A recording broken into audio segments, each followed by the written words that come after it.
Nandito kami ngayon sa Dubai Mall na napakalawak at napakalaki ng lugar na ito. Kung saan, if you need to shopping it, dito mahahanap ninyo at makikita ang lahat ng inyong hinahanap. No? So usually, ang mga paninda dito ay puro branded siya. Dahil sa EDSA ngayon ay makakamura po tayo dito. Ito po yung lugar na ito.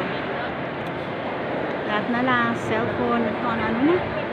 Basta sa mga pagkain, no? Ayan. Pinupunan ko lang siya kasi malawak talaga to.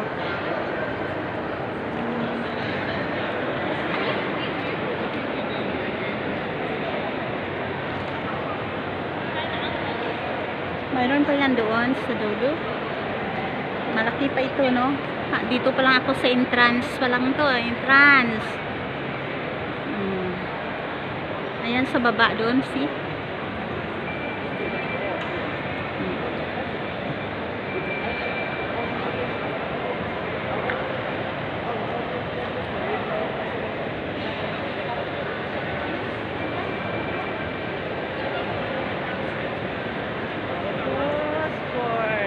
Punta tayo sa food court. Tara, doon yata. Food court? Saan? Saan? Doon. Okay. Okay na guys. See you again. Punta kami sa food court. Tara.